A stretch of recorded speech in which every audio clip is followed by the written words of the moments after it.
Almighty will lash them with a whip, as when he struck down Midian at the rock of Oreb, and he will raise his staff over the waters as he did in Egypt. In that day their burden will be lifted from your shoulders, their yoke from your neck.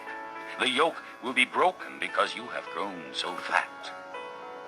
They enter Aiah, they pass through Migron, they store supplies at Michmash. They go over the pass and say, "We will camp overnight at Geba." Ramah trembles, Gibeah of Saul flees. Cry out, O daughter of Galim. Listen, O Laisha, poor Anathoth. Madmanah is in flight. The people of Gebim take cover. This day they will halt at Nob. They will shake their fist at the mount of the daughter of Zion, at the hill of Jerusalem. See, the Lord Almighty will lop off the boughs with great power. The lofty trees will be felled, the tall ones will be brought low.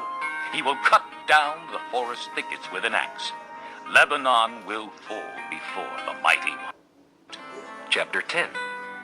Woe to those who make unjust laws, to those who issue oppressive decrees to deprive the poor of their rights and withhold justice from the oppressed of my people, making widows their prey and robbing the fatherless.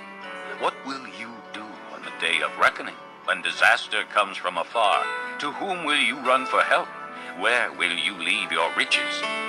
Nothing will remain but to cringe among the captives or fall among the slain. Yet for all this his anger is not turned away, his hand is still upraised. Woe to the Assyrian, the rod of my anger, in whose hand is the club of my wrath. I send him against a godless nation. I dispatch him against the people who anger me, to seize loot and snatch plunder and to trample them down like mud in the streets. But this is not what he intends. This is not what he has in mind. His purpose is to destroy, to put an end to many nations. Are not my commanders all kings, he says? Has not Calno fared like Carchemish? Is not Hamath like Arpad, and Samaria like Damascus? As my hand seized the kingdoms of the idols, kingdoms whose images excelled those of Jerusalem and Samaria, shall I not deal with Jerusalem and her images, as I dealt with Samaria and her idols?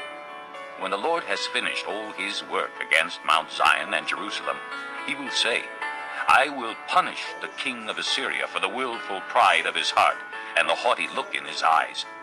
For he says, by the strength of my hand I have done this, and by my wisdom, because I have understanding. I removed the boundaries of nations. I plundered their treasures. Like a mighty one I subdued their kings.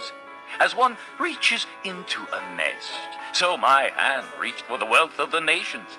As men gather abandoned eggs, so I gathered all the countries. Not one flapped a wing or opened its mouth to chirp. Does the axe raise itself above him who swings it, or the saw boast against him who uses it? As if a rod were to wield him who lifts it up, or a club brandish him who is not wood. Therefore the Lord Almighty, will send a wasting disease upon his sturdy warriors. Under his pomp a fire will be kindled like a blazing flame. The light of Israel will become a fire, their Holy One a flame. In a single day it will burn and consume his thorns and his briars. The splendor of his forests and fertile fields it will completely destroy, as when a sick man wastes away.